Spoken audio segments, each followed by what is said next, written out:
മഹാകവി കുമാരനാശാന്റെ ചണ്ടാല ഭിക്ഷുകി. കത്തിക്കാളുന്ന ഗ്രീഷ്മത്തിലാണ് കഥ നടക്കുന്നത്. കാളുന്ന സൂര്യനെ സ്പർശിച്ച് നീലാകാശത്തിൽ തലയുയർത്തി നിൽക്കുന്ന അരയാലിന്റെ ചുവട്ടിലേക്ക് ഒരു ബുദ്ധഭിക്ഷു കടന്നു വന്നു. ആനന്ദൻ എന്നാണ് ആ ഭിക്ഷുവിന്റെ പേര്. നേരെ കിഴക്കേ പെരുവഴി വിട്ടുള്ളോരൂരു പാതയൂടെ ഇങ്ങു തന്നെ ആരോ നടന്നു കുഴഞ്ഞു വരുന്നുണ്ട്. ചാരത്തായ ആളൊരു ഭിക്ഷുവത്രേ.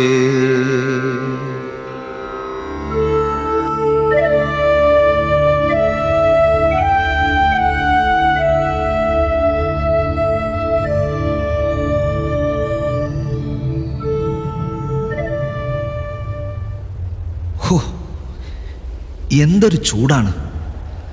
പൊള്ളുന്ന വെയിൽ തന്നെ. ദാഹിച്ചിട്ട് വയ്യ. അല്പം ജലം കിട്ടിയിരുന്നെങ്കിൽ.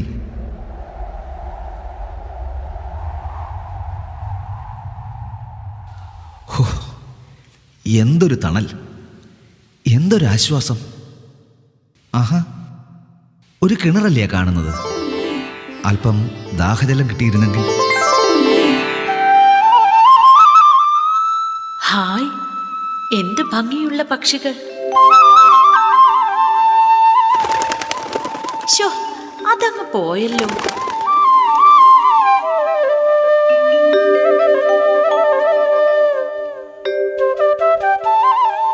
തൂമ തേടും തൻ പാള കിണറ്റിലിട്ടോമൽ കയ്യാൽ കയറു വലിച്ചുടൻ കോമളാങ്കി നീർ കോരി നിന്നിടിനാൾ.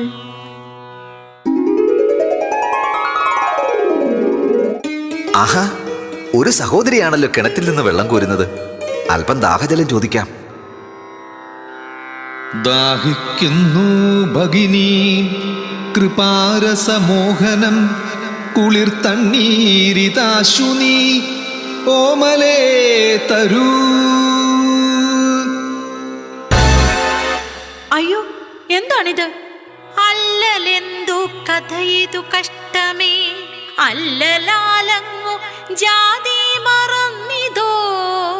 നീചനാരിതൻ കയ്യാൽ ജലം വാങ്ങി യാചമിക്കുമോ ചൊല്ലെഴുമാര്യന്മാർ. പാടില്ല, ഞാൻ അയിത്തജാതിക്കാരിയാണ്. ഞാൻ തൊട്ട വെള്ളം അങ്ങയ്ക്ക് കുടിക്കാൻ തരില്ല. ഗ്രാമത്തിന് പുറത്തു വസിക്കുന്ന ചാമർനായകന്റെ കിടാത്തിയാണ് ഞാൻ. ജാതി ചോദിക്കുന്നില്ല ഞാൻ സോദരി, ചോദിക്കുന്നു നീർനാവു വരണ്ടഹോ. ഭീതി വേണ്ട, തരികതനിക്കു നീ.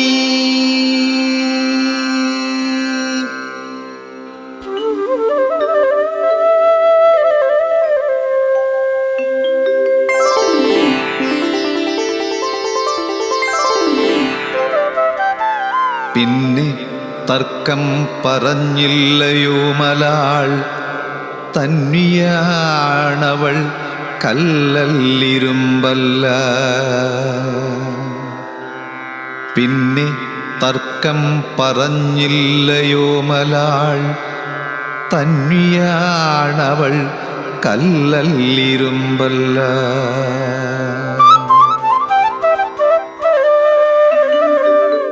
സഹോദരിയുടെ പേരെന്താണ്? മാതങ്കി. സഹോദരി മാതങ്കി, പുണ്യാത്മാവായ ബുദ്ധഭഗവാൻ നിന്നെ അനുഗ്രഹിക്കുമാറാകട്ടെ. ഞാൻ ധന്യയായി ഭഗവാനെ. നിർവാണ നിധി കണ്ട മഹാസിദ്ധൻ, സർവലോകൈക വന്ദ്യൻ ദയാകുലൻ, ഗർവാധീശൻ അനുഗ്രഹിക്കും നിന്നെ. പൂർവചന്ദ്രവദനേ ഞാൻ പോകുന്നു.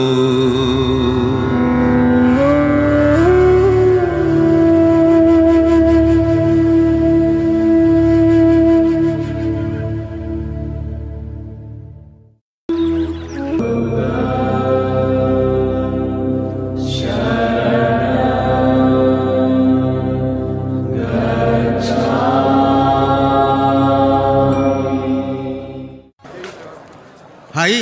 അറിഞ്ഞില്ലാന്നുണ്ടോ ബുദ്ധഭഗവാൻ ചെയ്യുന്ന അനാചാരങ്ങളെ? എന്താണ് നടന്നത്? ഭഗവാന്റെ ആശ്രമത്തിലെ ഒരു ചണ്ഡാല സ്ത്രീയെ പ്രവേശിപ്പിച്ചിരിക്കുന്നു. ശിവ ശിവ, എന്താണ് ഈ കേൾക്കുന്നത്? അതും ബുദ്ധഭഗവാന്റെ ആശ്രമത്തിൽ? നേരോ അയിത്തവും തീണ്ടലും ഒന്നും ഇല്ലേ?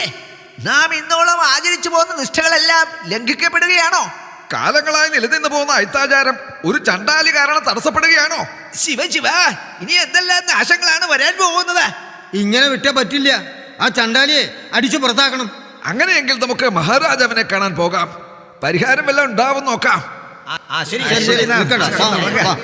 കൊട്ടാരത്തിലേക്ക് പോവാം. ശരി, നിൽക്കണ്ട. ശരി, അങ്ങനെ നടന്നേക്ക. നമുക്ക് കൊട്ടാരത്തിലേക്ക് പോവാം.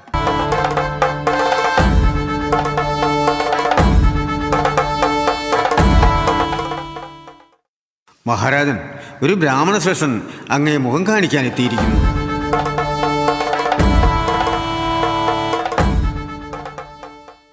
ബ്രാഹ്മണ ശ്രേഷ്ഠ, എന്താണങ്ങ് പതിവില്ലാതെ? ആഗമനോദ്ദേശം പറഞ്ഞാലും നാം എന്താണ് ചെയ്തു തരേണ്ടത്? മഹാരാജൻ, ഒരു പരാതി ബോധിപ്പിക്കാൻ വന്നതാണ്. പരാതിയോ? എന്താണ് പറഞ്ഞാലും? ബുദ്ധഭഗവാന്റെ ആശ്രമത്തിൽ ഒരു ചണ്ടാല പെണ്ണിനെ പാർപ്പിച്ചിരിക്കുന്നു. എന്ത്? നേരോ? ആചാരങ്ങളും അനുഷ്ഠാനങ്ങളും കാറ്റിൽ പറത്തി എല്ലാ കീഴ്വഴക്കങ്ങളും ലംഘിച്ചിരിക്കുന്നു. അതും ചത്തറിയിക്കലും കുഴിവെട്ടലും ശവം കാവലുമായി നടക്കുന്ന ഹീനജാതിക്കാരൻ, കണ്ടാലറയ്ക്കുന്ന ചാമർനായകന്റെ മകളെ. എന്നാലും നാം എങ്ങനെ ബുദ്ധഭഗവാനോട് ആജ്ഞാപിക്കും? മഹാരാജാവേ, മുനിമാരും അങ്ങയുടെ പ്രജകളാണ്. ആശ്രമ പരിസരത്തെ വരിനെല്ലിന്റെ 6-1 കരം തടയേണ്ടവരാണ്. അതുകൊണ്ട് എന്തിനു മടിക്കണം? നാട് മുടിയുന്നതിന് മുമ്പ് ആ ചണ്ടാലയെ പറഞ്ഞുവിടാൻ ആജ്ഞാപിച്ചാലും. മുനിമാര് നൽകുന്ന കരം വേറെയാണ്, അങ്ങയ്ക്കറിയാമല്ലോ. മഹാരാജാവേ, ഈ നാട് ഭരിക്കുന്നത് അങ്ങാണ്. അങ്ങയെ അനുസരിക്കാത്ത ഒരു ഈശ്വരനും ഈ നാട്ടിൽ വേണ്ട. അങ്ങ് ശാന്തനായാലും നാം ബുദ്ധഭഗവാനെ കണ്ട് കാര്യങ്ങൾ വിശദമാക്കാം. ആരവിടെ?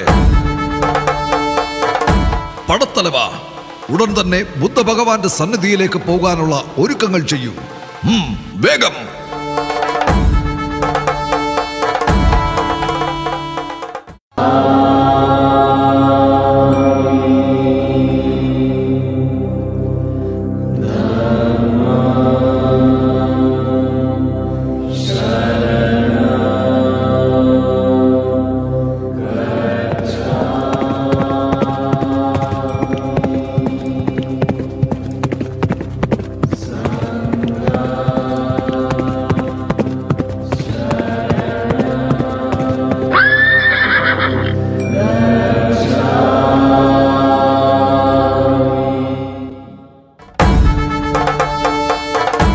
എഴുന്നള്ളിയാലും മഹാരാജൻ, എഴുന്നള്ളിയാലും. മഹാരാജൻ അങ്ങയുടെ ആഗമനോദ്ദേശം എന്താണെന്നറിയിച്ചാലും നാം അങ്ങയ്ക്കായി എന്താണ് ചെയ്തു നൽകേണ്ടത്? ഭഗവാൻ, അത് പിന്നെ അത്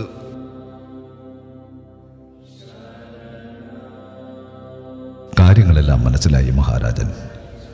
അങ്ങയുടെ പ്രയാസം നാം മനസ്സിലാക്കുന്നു.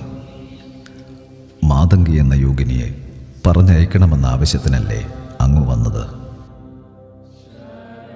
മഹാരാജൻ, മനുഷ്യൻ്റെ രക്തത്തിലും അസ്ഥിയിലും മജ്ജയിലും ജാതിഭേദം കാണുന്നില്ല.